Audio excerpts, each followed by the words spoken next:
Hi friends, എല്ലാവർക്കും എൽസ്കോർ അക്കാദമിയിലേക്ക് സ്വാഗതം. നമ്മൾ കഴിഞ്ഞ ക്ലാസ്സുകളിലായിട്ട് ഡിസ്കസ് ചെയ്തിട്ടുണ്ടായിരുന്നത് ക്ലാസ് 10th ബയോളജിയിലെ ചാപ്റ്റർ 2 പരിണാമത്തിൻ്റെ വഴി എന്ന പാഠമായിരുന്നു. അതിൻ്റെ 3ാമത്തെ പാർട്ടിലേക്കാണ് നമ്മളിന്ന് കിടക്കുന്നത്. അപ്പം കഴിഞ്ഞ 2 പാർട്ടുകളിലായിട്ട് നമ്മൾ ഡിസ്കസ് ചെയ്തിട്ടുണ്ടായിരുന്നത് പരിണാമത്തെക്കുറിച്ചായിരുന്നു. മനുഷ്യപരിണാമവും ലാമാർക്കിസവും ഡാർവിനിസത്തെക്കുറിച്ചൊക്കെ ആയിരുന്നു നമ്മൾ ഡിസ്കസ് ചെയ്തിട്ടുണ്ടായിരുന്നത്. ഈ ചാപ്റ്ററിൽ നമ്മൾ ഡിസ്കസ് ചെയ്യാൻ വേണ്ടിയിട്ട് പോകുന്നത് മനുഷ്യരിലെ നാഡീവ്യവസ്ഥയാണ്. അപ്പോൾ നമുക്ക് ഇത് നോക്കാം. ജീവൽ പ്രവർത്തനങ്ങളെ നിയന്ത്രിക്കുകയും ഏകോപിപ്പിക്കുകയും ചെയ്യുന്നതിൽ മുഖ്യ പങ്ക് വഹിക്കുന്നത് നാഡീവ്യവസ്ഥയാണ്. അതായത് ജീവൽ പ്രവർത്തനങ്ങളെ നിയന്ത്രിക്കുകയും അതിനെ ഏകോപിപ്പിക്കുകയും ചെയ്യുന്നതിൽ മുഖ്യ പങ്ക് വഹിക്കുന്നത് നാഡീവ്യവസ്ഥയാണ്. നാഡീവ്യവസ്ഥയിൽ മസ്തിഷ്കം, സുഷുമ്ന, നാഡികൾ, ഗ്രാഹികൾ എന്നിവ ഉൾപ്പെടുന്നുണ്ട്. ഈ ഒരു നാഡീവ്യവസ്ഥയിൽ മസ്തിഷ്കം, സുഷുമ്ന, നാഡികൾ, ഗ്രാഹികൾ ഇവയൊക്കെ ഉൾപ്പെടുന്നുണ്ട്. അപ്പോൾ നമ്മൾ നാഡീവ്യവസ്ഥ നോക്കി. ഇനി നോക്കാൻ പോകുന്നത് ന്യൂറോണുകളാണ്. എന്താണ് ന്യൂറോണുകൾ? നാഡീവ്യവസ്ഥയുടെ അടിസ്ഥാന നിർമ്മാണ ഘടകങ്ങളാണ് നാഡീകോശങ്ങൾ അഥവാ ന്യൂറോണുകൾ. നാഡീവ്യവസ്ഥയുടെ അടിസ്ഥാന നിർമ്മാണ ഘടകങ്ങളാണ് നാഡീകോശങ്ങൾ അഥവാ ന്യൂറോണുകൾ എന്ന് പറയുന്നത്. ഇനി നിങ്ങൾ അടുത്ത ഒരു ഇതൊക്കെ നോക്കുമ്പോൾ അടുത്ത ഒരു ഭാഗത്തേക്ക് പോകുമ്പോൾ ഇനി നിങ്ങൾ കാണാം അവിടെ നാഡീകോശങ്ങൾ എന്നായിരിക്കും, ചിലപ്പോൾ ന്യൂറോണുകൾ എന്നായിരിക്കും. പക്ഷെ അത് കണ്ടാൽ നിങ്ങൾക്ക് മനസ്സിലാകണം നാഡീകോശങ്ങളും നാഡീകോശങ്ങളും ഒന്നാണെന്ന് മനസ്സിലാക്കി വെക്കണം. ഈ ഒരു നാഡീകോശങ്ങൾ അല്ലെങ്കിൽ ന്യൂറോണുകൾ ഉദ്ദീപനങ്ങളെ സ്വീകരിച്ചിട്ട് അതിന് ഉചിതമായിട്ടുള്ള സന്ദേശങ്ങൾ, അതിന് അനുകൂലമായ സന്ദേശങ്ങൾ രൂപപ്പെടുത്താൻ കഴിവുള്ള സവിശേഷ കോശങ്ങളാണ്. എന്താണ് ഈ ഒരു ന്യൂറോണുകൾ ഉദ്ദീപനങ്ങളെ സ്വീകരിച്ചിട്ട് ഉചിതമായ സന്ദേശങ്ങൾ രൂപപ്പെടുത്താൻ കഴിവുള്ള സവിശേഷ കോശങ്ങളാണ്. അപ്പോൾ ഇതിൽ ന്യൂറോണിൻ്റെ ഘടന അല്ലെങ്കിൽ ഒരു നാഡീകോശത്തിൻ്റെ ഘടന കൊടുത്തിട്ടുണ്ട്. അപ്പോൾ ഈ ഒരു ഘടനയെക്കുറിച്ച് നമുക്ക് നോക്കാം. അപ്പോൾ ഈ ഒരു ഘടനയെക്കുറിച്ച് പറയുന്നുണ്ട് ഇവിടെ. നാഡീകോശത്തിൻ്റെ കേന്ദ്രമാണ് കോശശരീരം എന്ന് പറയുന്നത്. അവിടെ ആ ഒരു കോശശരീരത്തിൽ കോശസ്തരവും കോശദ്രവ്യവും ന്യൂക്ലിയസും കോശാംഗങ്ങളും കാണപ്പെടുന്നു. എന്താണ് നാഡീകോശത്തിൻ്റെ കേന്ദ്രം അല്ലെങ്കിൽ ഒരു ന്യൂറോണിൻ്റെ കേന്ദ്രമാണ് എന്ത്? കോശശരീരം. കോശശരീരം എന്ന് കൊടുത്തിട്ടുണ്ട്. ആ ഒരു കോശശരീരത്തിൽ കോശസ്തരം ഉണ്ടാവും, കോശാംഗങ്ങൾ ഉണ്ടാവും, ന്യൂക്ലിയസ് ഉണ്ടാവും. ന്യൂക്ലിയസ് കണ്ടില്ലേ? ഓക്കെ. ഇനി അടുത്തായിട്ട് പറയുന്നത് ഇവിടെ നമ്മൾ കോശശരീരം നോക്കി. ഇനി നെക്സ്റ്റ് നമ്മൾ നോക്കാൻ വേണ്ടിയിട്ട് പോകുന്നത് എന്താണ്? കോശശരീരത്തിൽ നിന്ന് പുറപ്പെടുന്ന നേർത്ത തന്തുക്കളാണ് ഡെൻഡ്രോണുകൾ. എന്താണ്? കോശശരീരത്തിൽ നിന്ന് പുറപ്പെടുന്ന നേർത്ത തന്തുക്കളാണ് ഡെൻഡ്രോണുകൾ. ആ ഒരു ഡെൻഡ്രോണിൻ്റെ ശാഖകളാണ് ഡെൻഡ്രൈറ്റുകൾ. തൊട്ടടുത്ത മറ്റ് നാഡീകോശങ്ങളിൽ നിന്നും ഡെൻഡ്രൈറ്റുകൾ സ്വീകരിക്കുന്ന സന്ദേശങ്ങൾ കോശശരീരത്തിലേക്ക് കൈമാറുന്നത് ഡെൻഡ്രോണുകളിലൂടെയാണ്. ഇവിടെ എന്താ പറഞ്ഞേ? നമുക്ക് നോക്കാം.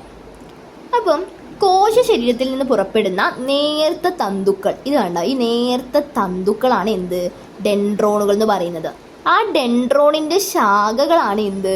ഡെൻഡ്രൈറ്റ് എന്ന് പറയുന്നത്. അപ്പോൾ ഈ ഡെൻഡ്രൈറ്റുകൾ ഡെൻഡ്രൈറ്റുകൾ ചെയ്യുന്നത് ഇതൊരു നാഡീകോശ, ഇത് ഒറ്റൊരു ന്യൂറോണിൻ്റെ ഘടനയാണ്. അങ്ങനെ ചുറ്റും ഇവിടെയൊക്കെ ന്യൂറോൺ ഉണ്ടാവും, ഇവിടെയൊക്കെ എന്തുണ്ടാവും? ന്യൂറോൺസ് ഉണ്ടാവും, കുറേ ന്യൂറോൺസ് ഉണ്ടാവും. അപ്പോൾ ഈ ഡെൻഡ്രൈറ്റുകൾ എന്ത് ചെയ്യുന്നുണ്ട്? തൊട്ടടുത്ത നാഡീകോശങ്ങളിൽ നിന്ന്, ഇവിടെ ചുറ്റുള്ള നാഡീകോശങ്ങളിൽ നിന്ന് മറ്റ് തൊട്ടടുത്ത നാഡീകോശങ്ങളിൽ നിന്ന് സന്ദേശങ്ങൾ കോശ ശരീരത്തിൽ എത്തുന്നത് എങ്ങനെയാണ്? ഡെൻഡ്രൈറ്റുകൾ സന്ദേശങ്ങൾ ഡെൻഡ്രോണുകൾ വഴിയാണ് കോശ ശരീരത്തിൽ എത്തിക്കുന്നത്. തൊട്ടടുത്ത നാഡീകോശങ്ങളിൽ നിന്നുള്ള സന്ദേശങ്ങൾ ഡെൻഡ്രൈറ്റുകൾ ഡെൻഡ്രോണുകൾ വഴി കോശ ശരീരത്തിൽ എത്തിക്കുന്നു. ക്ലിയർ അല്ലേ? ഇനി നമ്മൾ അടുത്ത് നോക്കാൻ പോകുന്നത് കോശ ശരീരത്തിൽ നിന്നുള്ള നീളം കൂടിയ തന്തുവാണ് ആക്സോൺ. ആ ഒരു ആക്സോണിൻ്റെ ശാഖകളാണ് എന്ത്? ആക്സോണൈറ്റ് എന്ന് പറയുന്നത്. കോശ ശരീരത്തിൽ നിന്നുള്ള സന്ദേശങ്ങൾ ആക്സോണുകളിലൂടെ ആക്സോണൈറ്റുകളിൽ എത്തുന്നു. ആക്സോണൈറ്റിൻ്റെ അഗ്രഭാഗത്തായിട്ട് മുഴകൾ പോലെ കാണപ്പെടുന്ന ഭാഗമാണ് സിനാപ്റ്റിക് നോബ്. ഇതിൽ തൊട്ടടുത്ത നാഡീകോശത്തിലേക്ക് സന്ദേശങ്ങൾ കൈമാറുന്നതിനുള്ള ന്യൂറോ ട്രാൻസ്മിറ്റർ അടങ്ങിയിട്ടുണ്ട്.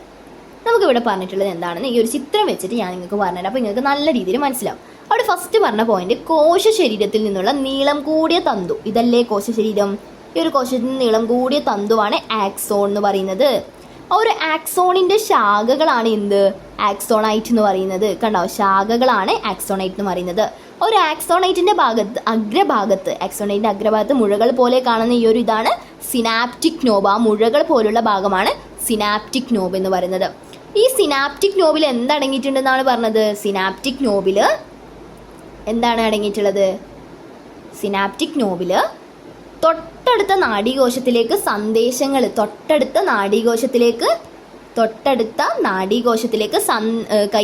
സന്ദേശം കൈമാറുന്നതിനുള്ള ന്യൂറോ ട്രാൻസ്മിറ്റർ ഈ സിനാപ്റ്റിക് നോബിലുണ്ട്. സിനാപ്റ്റിക് നോബിൽ എന്തുണ്ട്? Neuro transmitter. തൊട്ടടുത്ത നാഡീകോശത്തിലേക്ക് സന്ദേശങ്ങൾ കൈമാറുന്നതിനുള്ള ന്യൂറോ ട്രാൻസ്മിറ്റർ ഈ ഒരു സിനാപ്റ്റിക് നോബിലുണ്ട്. ഈ ന്യൂറോണിന്റെ ഘടന മനസ്സിലാക്കി വെക്കണം. ഇത് അടയാളപ്പെടുത്താനൊക്കെ മനസ്സിലാക്കി വെക്കുക. ഇനി നമ്മൾ നോക്കാൻ വേണ്ടി പോകുന്നത് നാഡീവ്യവസ്ഥയിലെ കോശങ്ങളാണ്. നമ്മൾ എന്ത് ചെയ്തു? നാഡീകോശങ്ങൾ നോക്കി, അതായത് നമ്മുടെ ന്യൂറോൺസ് നോക്കി, ന്യൂറോണിന്റെ ഘടന നോക്കി. ഇനി നാഡീവ്യവസ്ഥയിലെ കോശങ്ങൾ: എപ്പൻഡൈമൽ കോശം, ഒളിഗോഡെൻഡ്രോസൈറ്റ്, മൈക്രോഗ്ലിയൽ കോശം, ഷ്വാൻ കോശം, ആസ്ട്രോസൈറ്റ്. ഇത് നിങ്ങൾ പഠിച്ചു വെക്കണം. ഈ ഒരു പിക്ചർ തന്നാൽ ഇത് എപ്പൻഡൈമൽ കോശമാണെന്ന് നിങ്ങൾക്ക് തിരിച്ചറിയണം. ഈ ഒരു പിക്ചർ തന്നാൽ ഷ്വാൻ കോശമാണെന്ന് തിരിച്ചറിയണം. ഈ ഒരു പിക്ചർ തന്നാൽ ആസ്ട്രോസൈറ്റ് ആണെന്ന് തിരിച്ചറിയണം. ആ ഒരു രീതിയിൽ നിങ്ങളിത് പഠിച്ചു വെക്കണം. ഓക്കെ, വേണമെങ്കിൽ ഈ ഒരു പിക്ചർ തന്നിട്ട് ഐഡൻറ്റിഫൈ ചെയ്യാൻ ചോദിച്ചാൽ നിങ്ങൾക്ക് ആ ഒരു കോശത്തെ ഐഡൻറ്റിഫൈ ചെയ്യാൻ വേണ്ടിയിട്ട് സാധിക്കണം. അടുത്ത് നമ്മൾ പറയാൻ പോകുന്നത് ന്യൂറോഗ്ലിയൽ കോശങ്ങളാണ്. എന്താണ് ന്യൂറോഗ്ലിയൽ കോശങ്ങൾ? ആ ഒരു ന്യൂറോഗ്ലിയൽ കോശങ്ങളുടെ പിക്ചേഴ്സാണ് നമ്മളിപ്പോൾ നോക്കിയ ഷ്വാൻ കോശം, ആ ഒരു പിക്ചേഴ്സ്. അപ്പോൾ ഈ ഒരു ന്യൂറോഗ്ലിയൽ കോശം എന്താണ്? മസ്തിഷ്കത്തിലും സുഷുമ്നയിലും പകുതിയിലധികവും എപ്പൻഡൈമൽ കോശങ്ങൾ, ഒളിഗോഡെൻഡ്രോസൈറ്റുകൾ, മൈക്രോഗ്ലിയൽ കോശം, ഷ്വാൻ കോശങ്ങൾ, ആസ്ട്രോസൈറ്റ് തുടങ്ങിയ കോശങ്ങളാണ് നമ്മുടെ മസ്തിഷ്കത്തിലും സുഷുമ്നയിലും പകുതിയിലധികം ഉള്ളത്. ഈ ഒരു കോശങ്ങൾ, ഇവയാണ് ന്യൂറോഗ്ലിയൽ കോശങ്ങൾ എന്ന് പറയുന്നത്. അപ്പോൾ ഈ ന്യൂറോഗ്ലിയൽ കോശങ്ങൾക്ക് വിഭജനശേഷിയുണ്ട്.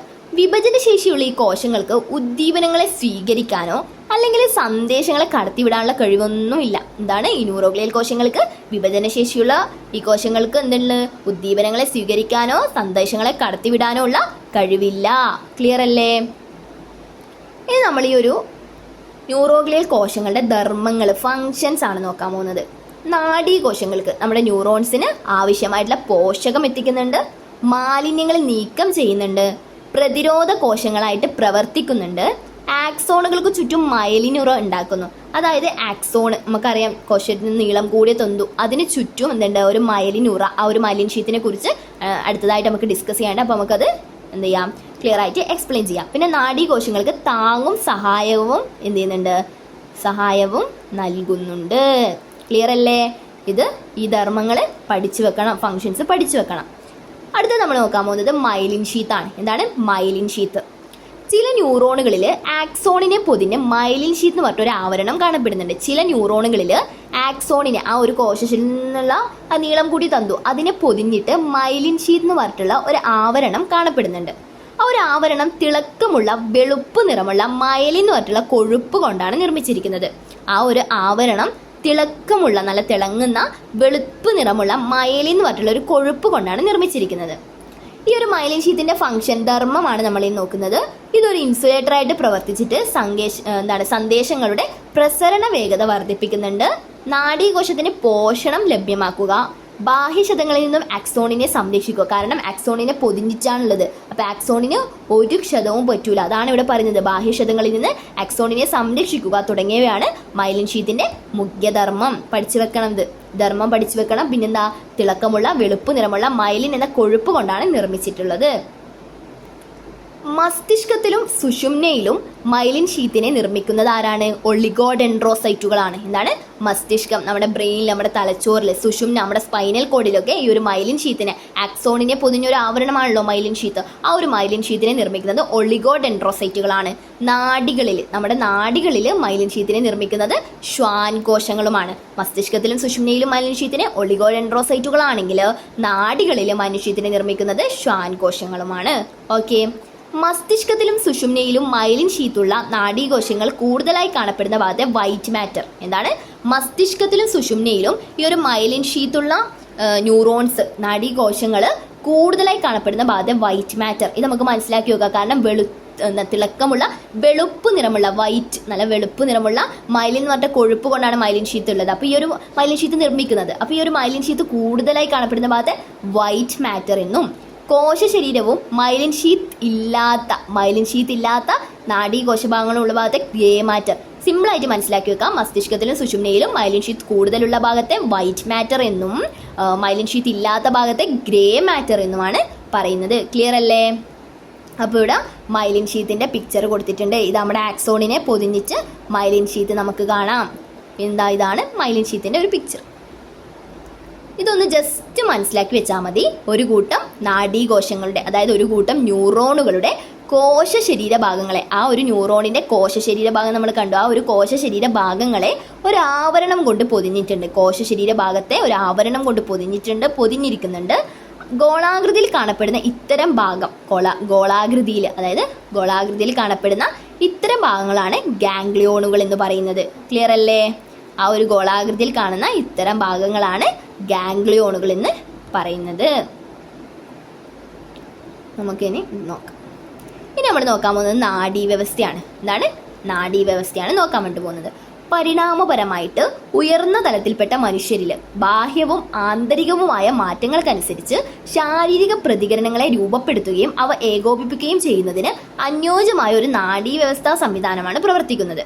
അതായത് പരിണാമപരമായി നമ്മൾ മനുഷ്യ പരിണാമമൊക്കെ പഠിച്ചില്ലേ? ആ ഒരു പരിണാമപരമായിട്ട് ഉയർന്ന തലത്തിൽപ്പെട്ട മനുഷ്യരിൽ ബാഹ്യവും ആന്തരികവുമായ, അതായത് ബാഹ്യവും ആന്തരികവുമായ നമ്മുടെ പുറത്തുള്ളതും ഉള്ളിലുള്ളതുമായ ആ ഒരു മാറ്റങ്ങൾക്കനുസരിച്ച് ശാരീരിക പ്രതികരണങ്ങളെ രൂപപ്പെടുത്താനും അവയെ ഏകോപിപ്പിക്കുകയൊക്കെ ചെയ്യുന്നതിന് അനുയോജ്യമായ ഒരു നാഡീവ്യവസ്ഥാ സംവിധാനമാണ് പ്രവർത്തിക്കുന്നത്.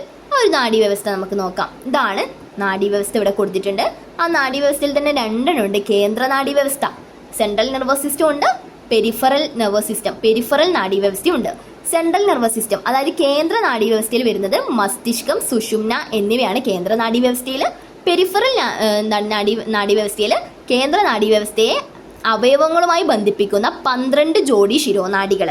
ഈ ഒരു കേന്ദ്ര നാഡീവ്യവസ്ഥയെ അവയവങ്ങളുമായിട്ട്, നമ്മുടെ ശരീരത്തിലുള്ള ബാക്കി അവയവങ്ങളുമായിട്ട് ബന്ധിപ്പിക്കുന്ന 12 ജോഡി ശിരോനാഡികളും 31 ജോഡി സുഷുമ്ന നാഡികളും ഗ്രാഹികളും നാഡി ഗാംഗ്ലിയോണുകളും ഉൾപ്പെടുന്നുണ്ട്. പെരിഫറൽ നാഡീവ്യവസ്ഥയിൽ ഈ ഒരു കേന്ദ്ര നാഡീവ്യവസ്ഥയെ മസ്തിഷ്കത്തെ അവയവങ്ങളായിട്ട് ബന്ധിപ്പിക്കുന്ന 12 ജോഡി ശിരോനാഡികളും സുഷുമ്നയെ അവയവങ്ങളായിട്ട് ബന്ധിപ്പിക്കുന്ന 31 ജോഡി സുഷുമ്ന നാഡികളും ഗ്രാഹികളും നാഡി ഗാംഗ്ലിയോണുകളൊക്കെ ഉൾപ്പെടുന്നുണ്ട്. ഇതൊന്ന് പഠിച്ചു വെക്കാം. വേണമെങ്കിൽ എക്സാമിന് ഇത് രണ്ടും വിട്ട് നിങ്ങളോട് ഫിൽ ഇൻ ദ ബ്ലാങ്ക്സ് ചോദിക്കാം, അല്ലെങ്കിൽ ഇത് രണ്ടും ഇതൊക്കെ വിട്ടിട്ട് ഫിൽ ഇൻ ദ ബ്ലാങ്ക്സ് ചോദിക്കാം. അപ്പോൾ നിങ്ങൾക്ക് ഇത് എഴുതാൻ വേണ്ടി പറ്റണം. സിമ്പിളായിട്ട് മനസ്സിലാക്കി വെക്കാനേ ഉള്ളൂ. ഓക്കെ, ഇനി നമ്മുടെ മസ്തിഷ്കവും സുഷുമ്നയും ആണ് നോക്കാൻ വേണ്ടിയിട്ട് പോകുന്നത്. എന്താണ് മസ്തിഷ്കവും സുഷുമ്നയും? ഇത് ഏത് നാഡീവ്യവസ്ഥയിലുള്ളതാണ്? കേന്ദ്ര നാഡീവ്യവസ്ഥയിൽ ഉൾപ്പെടുന്നതാണ്. മസ്തിഷ്കം, സുഷുമ്ന എന്നിവയെ പൊതിഞ്ഞിട്ട് 3 പാളികളോട് കൂടിയ മെനിഞ്ചസ് എന്ന് പറഞ്ഞിട്ടുള്ള ഒരു ആവരണം കാണപ്പെടുന്നുണ്ട്. എന്താണ്? മസ്തിഷ്കം, നമ്മുടെ ബ്രെയിൻ, നമ്മുടെ തലച്ചോറിനെയും സുഷുമ്ന നമ്മുടെ സ്പൈനൽ കോഡിനെയും ഒക്കെ പൊതിഞ്ഞിട്ട് 3 പാളികളോട് കൂടിയ, ഇത് മറക്കരുത്, 3 പാളികളോട് കൂടിയിട്ടുള്ള മെനിഞ്ചസ് കാണപ്പെടുന്നുണ്ട്. ഈ ഒരു മെനിഞ്ചസിന്റെ, ഈ ഒരു പാളിയുടെ ഒരു പാളി ഉണ്ടല്ലോ, 3 പാളികളോട് കൂടിയ മെനിഞ്ചസ്, ആ പൊതിഞ്ഞ് സംരക്ഷിക്കുന്ന ആ മെനിഞ്ചസിന്റെ ആന്തരപാളികൾക്കിടയിലും, മെനിഞ്ചസിന്റെ ഉള്ളിലുള്ള 3 പാളികളാണല്ലോ, അതിന്റെ ഉള്ളിലുള്ള ആ ഒരു ആന്തരപാളികൾക്കിടയിലും മസ്തിഷ്കത്തിന്റെ, നമ്മുടെ തലച്ചോറിന്റെ അറകളിലും സുഷുമ്നയുടെ സെൻട്രൽ കനാൽ, സുഷുമ്നയിൽ സെൻട്രൽ കനാൽ എന്ന് പറഞ്ഞിട്ടുള്ള ഒരു ഭാഗമുണ്ട്. ആ സുഷുമ്നയുടെ സെൻട്രൽ കനാലിലും നിറഞ്ഞിരിക്കുന്ന ദ്രാവകമാണ് സെറിബ്രോസ്പൈനൽ ദ്രവം. ആ ഒരു സ്പൈനൽ കോഡിന്റെ സ്പൈനൽ ദ്രവം, ഫ്ലൂയിഡ് എന്ന് വരും. ഇതാണ് മെനിഞ്ചസിന്റെ ഈ ഒരു സെറിബ്രോസ്പൈനൽ ദ്രവം എന്താണെന്ന് ചോദിച്ചാൽ എഴുതാൻ വേണ്ടി പറ്റണം. മെനിഞ്ചസിന്റെ ആന്തരപാളികൾക്കിടയിലും മസ്തിഷ്കത്തിന്റെ അറകളിലും സുഷുമ്നയുടെ സെൻട്രൽ കനാലിലും നിറഞ്ഞിരിക്കുന്ന ഒരു ദ്രാവകമാണ് സെറിബ്രോസ്പൈനൽ ദ്രവം എന്ന് പറയുന്നത്. ക്ലിയർ അല്ലേ? ഈ ദ്രവത്തിന്റെ രൂപീകരണത്തിൽ, ഈ ഒരു ദ്രവം സെറിബ്രോസ്പൈനൽ എന്ന് പറഞ്ഞിട്ടുള്ള ദ്രവം ഉണ്ടല്ലോ, ആ ദ്രവത്തിന്റെ രൂപീകരണത്തിൽ എപ്പൻഡൈമൽ കോശങ്ങൾ, നമ്മൾ ന്യൂറോഗ്ലിയൽ കോശങ്ങൾ പഠിച്ചതാണ് എപ്പൻഡൈമൽ കോശങ്ങൾ. ഈ ഒരു എപ്പൻഡൈമൽ കോശങ്ങൾക്ക് പങ്കുണ്ട്. ഈ ഒരു സെറിബ്രോസ്പൈനൽ ദ്രവത്തിന്റെ ധർമ്മമാണ് നമ്മൾ നോക്കുന്നത്. എന്തിന്റെ ധർമ്മം? സെറിബ്രോസ്പൈനൽ ദ്രവത്തിന്റെ ധർമ്മം. അത് കലകൾക്ക് ഓക്സിജനും പോഷണവും നൽകുന്നുണ്ട്. ടിഷ്യൂസിന്, കലകൾ എന്ന് പറയുന്നത് ടിഷ്യൂസ്, ആ ഒരു ടിഷ്യൂസിന് ഓക്സിജനും പോഷണവും നൽകുന്നുണ്ട്. മാലിന്യങ്ങളെ നീക്കം ചെയ്യുന്നുണ്ട്. മർദ്ദം ക്രമീകരിക്കുന്നു. ബാഹ്യക്ഷതങ്ങളിൽ നിന്നും സംരക്ഷിക്കുന്നുണ്ട്. എന്താണ്? ബാഹ്യക്ഷതങ്ങളിൽ നിന്നും സംരക്ഷിക്കുന്നു. എന്താണ്? കലകൾക്ക് ഓക്സിജനും പോഷണവും നൽകുന്നുണ്ട്, മാലിന്യങ്ങളെ നീക്കം ചെയ്യുന്നുണ്ട്, മർദ്ദം കുറയ്ക്കുന്നുണ്ട്. ബാഹ്യക്ഷതം, അതായത് പുറത്തു നിന്നുള്ള ക്ഷതങ്ങളിൽ നിന്ന്, ഡാമേജിൽ നിന്നൊക്കെ എന്ത് ചെയ്യുന്നുണ്ട്? സംരക്ഷിക്കുന്നുണ്ട്. ക്ലിയർ അല്ലേ? എന്തെങ്കിലും ഡോട്ട്സോ കാര്യങ്ങളോ ഉണ്ടെങ്കിൽ കമൻസ് ആയിട്ട് ചോദിക്കാം. അപ്പം നാഡീവ്യവസ്ഥയുടെ സംരക്ഷണം എന്താണ്? മെനിഞ്ചസ്. കണ്ടോ മെനിഞ്ചസ്, സെറിബ്രോസ്പൈനൽ ദ്രവം, നമ്മുടെ മസ്തിഷ്കത്തിന്റെ അറകളിലൊക്കെ സെറിബ്രോസ്പൈനൽ ദ്രവം, അതാണ് ഈ ഒരു പിക്ചറിൽ കൊടുത്തിട്ടുള്ളത്. ഇനി നമ്മൾ മസ്തിഷ്കത്തിലെ ഭാഗങ്ങളും ധർമ്മവുമാണ് നോക്കാൻ പോകുന്നത്. എന്താണ് മസ്തിഷ്കത്തിലെ നമ്മുടെ തലച്ചോറിലെ ഓരോ ഭാഗവും അതിൻ്റെ ധർമ്മവും. ഫസ്റ്റ് നോക്കാൻ പോകുന്നത് സെറിബ്രം. ഈ ഒരു ഭാഗമാണ് സെറിബ്രം എന്ന് പറയുന്നത്, ഈ ചുക്കിച്ചുളിഞ്ഞ ഈ ഒരു ഇത്, അത് സെറിബ്രം. മസ്തിഷ്കത്തിലെ ഏറ്റവും വലിയ ഭാഗമാണ് സെറിബ്രം. ഗ്രേ മാറ്റർ കാണപ്പെടുന്ന ബാഹ്യഭാഗത്തെ കോർട്ടെക്സ്. എന്താണ് ഗ്രേ മാറ്റർ കാണപ്പെടുന്ന ബാഹ്യഭാഗത്തെ കോർട്ടെക്സ് എന്നും വൈറ്റ് മാറ്റർ കാണപ്പെടുന്ന ആന്തരഭാഗത്തെ മെഡുല്ല എന്നും പറയുന്നു. എന്താണ് ഗ്രേ മാറ്റർ കാണപ്പെടുന്ന ബാഹ്യഭാഗത്തെ, ഗ്രേ മാറ്റർ കാണപ്പെടുന്ന ബാഹ്യഭാഗം എന്ന് പറയുമ്പോൾ പുറം ഭാഗത്തെ ഗ്രേ മാറ്റർ എന്നും, പിന്നെന്താണ് വൈറ്റ് മാറ്റർ വൈറ്റ് മാറ്റർ കാണപ്പെടുന്ന ആന്തരഭാഗത്തെ ഉൾഭാഗത്തെ എന്താണ് മെഡുല്ല എന്നുമാണ് പറയുന്നത്. എന്താണ് മസ്തിഷ്കത്തിലെ ഏറ്റവും വലിയ ഭാഗമാണ് സെറിബ്രം എന്ന് പറയുന്നത്. ഗ്രേ മാറ്റർ കാണപ്പെടുന്ന ബാഹ്യഭാഗത്തെ നമ്മൾ എന്ത് പറഞ്ഞു, കോർട്ടെക്സ് എന്നും വൈറ്റ് മാറ്റർ കാണപ്പെടുന്ന ആന്തരഭാഗത്തെ മെഡുല്ല എന്നും അറിയപ്പെടുന്നു. പ്രശ്നപരിഹാരം, ആസൂത്രണം, ഐച്ഛിക ചലനങ്ങൾ എന്നിവയിൽ മുഖ്യ പങ്ക് വഹിക്കുന്നുണ്ട്. എന്താണ് നമ്മുടെ സെറിബ്രം ആസൂത്രണം, ഐച്ഛിക ചലനങ്ങൾ, പിന്നെന്താ പ്രശ്നപരിഹാരം എന്നിവയിലൊക്കെ മുഖ്യ പങ്ക് വഹിക്കുന്നുണ്ട്. നമ്മുടെ ഓർമ്മ, ബുദ്ധി, ചിന്ത, ഭാവന എന്നിവയുടെ കേന്ദ്രം, നമ്മുടെ ഓർമ്മയുടെയും ബുദ്ധിയുടെയും ചിന്തയുടെ ഒക്കെ കേന്ദ്രം ആരാണ്, സെറിബ്രമാണ്. വിവിധ ഇന്ദ്രിയാനുഭവങ്ങൾ ലഭ്യമാക്കുന്നുണ്ട്. വിവിധ തരത്തിലുള്ള ഇന്ദ്രിയാനുഭവങ്ങൾ ലഭ്യമാക്കുന്നത് ആരാണ്, സെറിബ്രമാണ്. ക്ലിയർ അല്ലേ? അടുത്ത നമ്മൾ പാർട്ടാണ് നോക്കാൻ പോകുന്നത് സെറിബെല്ലം. എന്താണ് സെറിബെല്ലം? ഇതാണ് സെറിബെല്ലം. ഒരു ഇതള് പോലെയുള്ള ഈ ഒരു ഭാഗം കണ്ടില്ലേ, ഇതാണ് സെറിബെല്ലം എന്ന് പറയുന്നത്. സെറിബെല്ലത്തിൽ എന്താണ് പറയുന്നത്, മസ്തിഷ്കത്തിലെ രണ്ടാമത്തെ വലിയ ഭാഗമാണ്. മസ്തിഷ്കത്തിലെ ഏറ്റവും വലിയ ഭാഗം സെറിബ്രമാണ്. രണ്ടാമത്തെ വലിയ ഭാഗമാണ്. സെറിബ്രത്തിന് പിന്നിൽ താഴെയായിട്ട് കാണപ്പെടുന്നുണ്ട്. നമ്മുടെ പേശി പ്രവർത്തനങ്ങളെ ഏകോപിപ്പിച്ചിട്ട് ശരീര തുലനനില കൈവരിക്കാൻ സഹായിക്കുന്നുണ്ട്. അതായത് നമ്മുടെ പേശി പ്രവർത്തനങ്ങളെ ഏകോപിപ്പിച്ചിട്ട് ശരീര തുലനില കൈവരിക്കാൻ സഹായിക്കുന്നുണ്ട്. മസ്തിഷ്കത്തിലെ രണ്ടാമത്തെ വലിയ ഭാഗമാണ്. സെറിബ്രത്തിന് പിന്നിൽ താഴെയായിട്ട് കാണപ്പെടുന്ന ഭാഗം. അങ്ങനെ ഓർത്ത് വെച്ചാൽ മതി. അടുത്തത് നമ്മൾ നോക്കാൻ പോകുന്നത് തലാമസ് ആണ്. തലാമസ് എവിടെയാണ്? ഇവിടെ കാണുന്നൊരു ഭാഗമാണ് തലാമസ് എന്ന് പറയുന്നത്. തലാമസ് എന്താണ്? മസ്തിഷ്കത്തിൻ്റെ ആന്തരഭാഗത്ത്, നമ്മുടെ തലച്ചോറിൻ്റെ ഉൾഭാഗത്ത് കാണപ്പെടുന്നുണ്ട്. സെറിബ്രത്തിൽ നിന്നുമുള്ള സന്ദേശങ്ങളുടെ പുനഃപ്രസരണ കേന്ദ്രമാണ്. നമ്മുടെ സെറിബ്രത്തിൻ്റെ ഉള്ളിലേക്കും സെറിബ്രത്തിൽ നിന്നുമുള്ള സന്ദേശങ്ങളുടെ പുനഃപ്രസരണ കേന്ദ്രമാണ്. വേദനാ സംഹാരികൾ പ്രവർത്തിക്കുന്നത് ഈ ഭാഗത്താണ്. അതായത് വേദനാ സംഹാരികൾ പ്രവർത്തിക്കുന്നത് ഈ ഒരു തലാമസിലാണ്. പിന്നെയോ സെറിബ്രത്തിൽ നിന്നുള്ള സന്ദേശങ്ങളുടെ പുനഃപ്രസരണ കേന്ദ്രവും കൂടിയാണ് തലാമസ് എന്ന് പറയുന്നത്. അടുത്തത് ഹൈപ്പോ തലാമസ് ആണ്. തലാമസിന്റെ തൊട്ടു താഴെയായിട്ട് കാണുന്ന ഭാഗമാണ് ഹൈപ്പോ തലാമസ്. എന്താണ്? ശരീരത്തിന്റെ ഊഷ്മാവ്, പിന്നെന്താ വിശപ്പ്, നമ്മുടെ വിശപ്പ്, ദാഹം, നമ്മുടെ വികാരങ്ങൾക്കില്ലേ തുടങ്ങിയ വിവിധ ശാരീരിക പ്രവർത്തനങ്ങൾ നിയന്ത്രിച്ച് ആന്തര സമസ്ഥിതി പാലനത്തിന് ആരാണ് സഹായിക്കുന്നത്? ഹൈപ്പോ തലാമസ് ആണ്. ശരീരോഷ്മാവും വിശപ്പും ദാഹം, വികാരങ്ങൾ തുടങ്ങിയ വിവിധ ശാരീരിക പ്രവർത്തനങ്ങൾ നിയന്ത്രിച്ചിട്ട് ആന്തര സമസ്ഥിതി പാലനത്തിന് സഹായിക്കുന്നു. ഇനി നമ്മൾ നോക്കുന്നത് ഒരു വലിയൊരു ഇതാണ് ബ്രെയിൻ സ്റ്റെം എന്ന് പറഞ്ഞിട്ടുള്ളതാണ്. അതിൽ തന്നെ 3 ഭാഗങ്ങളുണ്ട്: mid brain, pons, medulla oblongata. അപ്പം ബ്രെയിൻ സ്റ്റെം എന്ന് പറയുന്ന അതിനകത്തുള്ള 3 ഭാഗങ്ങളിൽ ഫസ്റ്റ് നമ്മൾ നോക്കാൻ വേണ്ടിയിട്ട് പോകുന്നത് മിഡ് ബ്രെയിൻ ആണ്. മിഡ് ബ്രെയിൻ എവിടെയാണ്? ഈ ഒരു പിങ്ക് കളറിൽ കൊടുത്ത ആ ഒരു ഭാഗമാണ് മിഡ് ബ്രെയിൻ എന്ന് പറയുന്നത്. നമ്മുടെ കാഴ്ച, കേൾവി എന്നിവയുമായി ബന്ധപ്പെട്ട സന്ദേശങ്ങൾ പ്രാഥമികമായിട്ട് വിലയിരുത്തുന്നുണ്ട്. നമ്മുടെ കാഴ്ചയുമായി ബന്ധപ്പെട്ടിട്ടുള്ള, കേൾവിയുമായിട്ട് ബന്ധപ്പെട്ടുള്ള സന്ദേശങ്ങൾ പ്രാഥമികമായിട്ട് വിലയിരുത്തുന്നു പറഞ്ഞാൽ പ്രൈമറി ആയിട്ട് വിലയിരുത്തുന്നത് ആരാണ്? മിഡ് ബ്രെയിൻ ആണ്. പിന്നെയോ കണ്ണുകൾ, പുരികങ്ങൾ, അവയുടെ ചലനത്തിൽ എന്തുണ്ട്? മിഡ് ബ്രെയിനിന് പങ്കുണ്ട്. നമ്മുടെ കണ്ണിൻ്റെയും പുരികത്തിൻ്റെയും ഒക്കെ ചലനത്തിൽ ഈ ഒരു മിഡ് ബ്രെയിനിന് പങ്കുണ്ട്. ബ്രെയിൻ സ്റ്റെമ്മിൽ അടുത്ത പാർട്ടായിട്ടുള്ള പോൺസ്, ഈ റെഡിലുള്ളതാണ് പോൺസ്. മിഡ് ബ്രെയിനിൻ്റെ തൊട്ട് താഴെയായിട്ടുള്ളതാണ് പോൺസ്. അതിൻ്റെ ഇതാണ് നമ്മൾ നോക്കുന്നത്. കണ്ണിലും മുഖത്തുമുള്ള, നമ്മുടെ കണ്ണിലും മുഖത്തൊക്കെയുള്ള പേശികളുടെ പ്രവർത്തനങ്ങളെ ഏകോപിപ്പിക്കുന്നുണ്ട്. പിന്നെ നമ്മുടെ ശ്വാസോച്ഛ്വാസ നിരക്കിനെ നിയന്ത്രിക്കുന്നുണ്ട്. നമ്മുടെ ശ്വാസോച്ഛ്വാസ നിരക്കിനെ ആരാ നിയന്ത്രിക്കുന്നത്? നമ്മുടെ പോൺസ് ആണ് നിയന്ത്രിക്കുന്നത്. ബ്രെയിൻ സ്റ്റെമ്മിലെ ലാസ്റ്റ് പാർട്ടാണ് മെഡുല്ല ഓംലോങ്ങേറ്റ. ഈ താഴെ കാണുന്ന ഈ ഒരു ലൈറ്റ് ഗ്രീൻ, ഒരു യെല്ലോയിഷ് കളറിൽ കൊടുത്തതാണ് മെഡുല്ല ഓംലോങ്ങേറ്റ. മെഡുല്ല ഓംലോങ്ങേറ്റ എന്താണ്? ഹൃദയസ്പന്ദനം, നമ്മുടെ ഹേർട്ട് ബീറ്റ്, ശ്വാസോച്ഛ്വാസം, ഛർദി, നമ്മുടെ വോമിറ്റിംഗ് ഇല്ലേ, ചുമ, തുമ്മൽ തുടങ്ങിയ അനൈച്ഛിക പ്രവർത്തനങ്ങളെ നിയന്ത്രിക്കുന്നുണ്ട്. അനൈച്ഛിക പ്രവർത്തനങ്ങൾ എന്ന് പറഞ്ഞാൽ നമ്മുടെ താല്പര്യത്തോടെ അല്ലാതെ അനൈച്ഛിക പ്രവർത്തനങ്ങളെ, നമ്മുടെ താല്പര്യത്തോടെ അല്ലാത്ത ഒരു അനൈച്ഛിക പ്രവർത്തനങ്ങളെ എന്ത് ചെയ്യുന്നുണ്ട്? നിയന്ത്രിക്കുന്നുണ്ട്. ഹൃദയസ്പന്ദനം, ശ്വാസോച്ഛ്വാസം, ഛർദി, ചുമ, തുമ്മൽ അവയൊക്കെ നിയന്ത്രിക്കുന്നത് ആരാണ്? നമ്മുടെ മെഡുല്ല ഓംലോങ്ങേറ്റയാണ്. Medulla oblongata, pons, mid brain ഇവയാണ് ബ്രെയിൻ സ്റ്റെമ്മിലെ പാർട്ട്. വേണമെങ്കിൽ ചോദിക്കാം ബ്രെയിൻ സ്റ്റെമ്മിൽ ഉൾപ്പെടുന്ന ഭാഗങ്ങൾ ഏതൊക്കെയാണെന്ന്. 1 മാർക്കിനോ ചോദിച്ചാൽ നമുക്ക് എഴുതാൻ പറ്റണം. Mid brain, pons, medulla oblongata. Clear അല്ലേ? അപ്പോൾ നിങ്ങൾക്ക് ഓർമ്മയുണ്ടോ നോക്കാൻ വേണ്ടി ഇവിടെ ഒരു സാധനമുണ്ട്, ഭാഗം, സെറിബ്രം. സെറിബ്രത്തിൻ്റെ ഫംഗ്ഷൻ എന്താ? സെറിബ്രത്തിൻ്റെ ഫംഗ്ഷൻ നമ്മളിവിടെ പറഞ്ഞു. കുറേ ഫംഗ്ഷൻസ് ഉണ്ട്.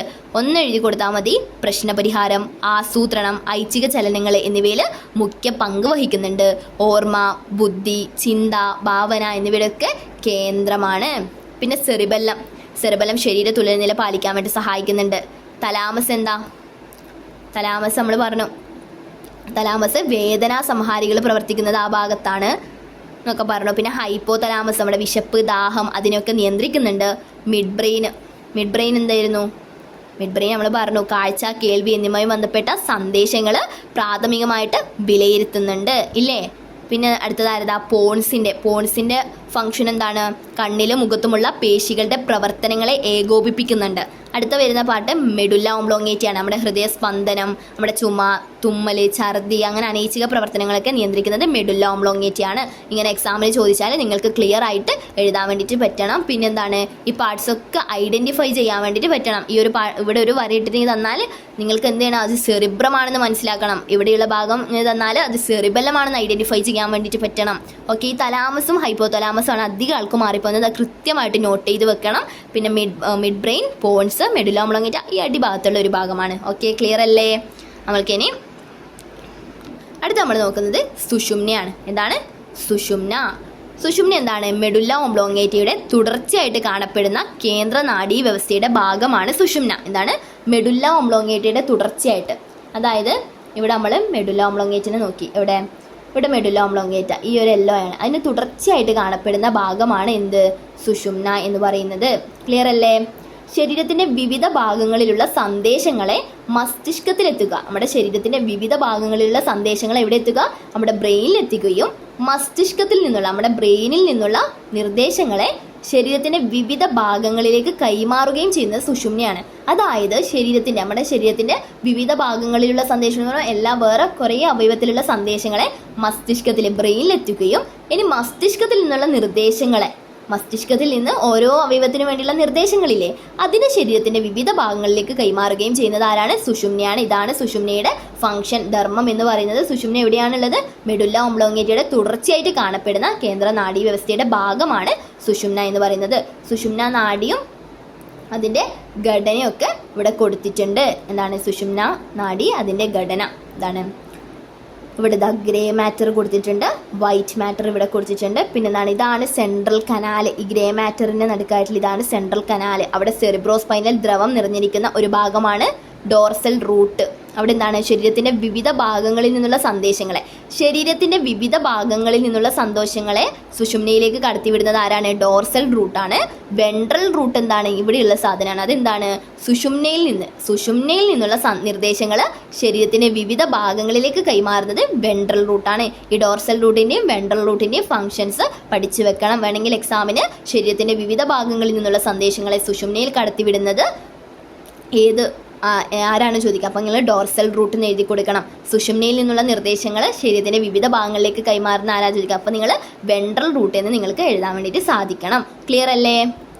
ഇനി നമ്മൾ നോക്കാൻ പോകുന്നത് നാഡീകോശങ്ങൾ ഉൾപ്പെടെയുള്ള എല്ലാ കോശങ്ങളും വൈദ്യുത ചാർജ് ഉള്ളവയാണ്. നമ്മുടെ നാഡീകോശങ്ങൾ ഉൾപ്പെടെയുള്ള എല്ലാ കോശങ്ങളും, ന്യൂറോൺ അതാണ് നാഡീകോശങ്ങൾ, അതുൾപ്പെടെയുള്ള എല്ലാ കോശങ്ങളും വൈദ്യുത ചാർജ് ഉള്ളവയാണ്. അവയുടെ കോശസ്തരത്തിന്റെ ഉൾഭാഗം പുറം ഭാഗത്തേക്കാൾ നെഗറ്റീവ് ആയിരിക്കും.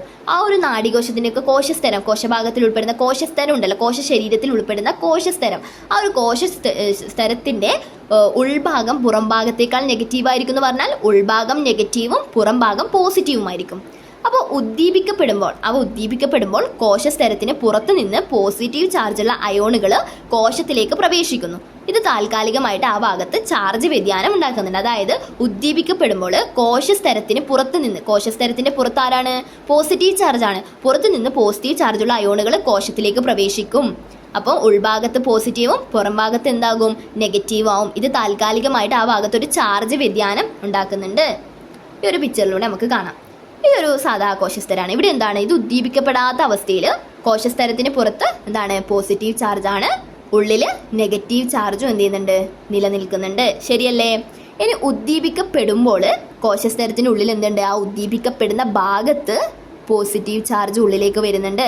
അതിന് പുറത്ത് എന്ത് ചെയ്യുന്നുണ്ട്? നെഗറ്റീവ് ചാർജ് വരുന്നുണ്ട്. ഇവിടെ ഒരു ചാർജ് വ്യതിയാനം വന്നില്ലേ? അതാണ് നിങ്ങൾ ഇവിടെ എഴുതി കൊടുക്കേണ്ടത്. എന്താ എഴുതുക?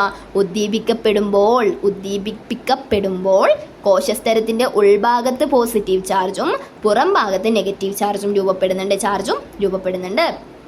അതെന്ത് ചെയ്യുന്നു? ഇത് ഓരോ ഭാഗങ്ങളിലേക്ക് ഉത്തേജിപ്പിക്കപ്പെടുന്നുണ്ട്.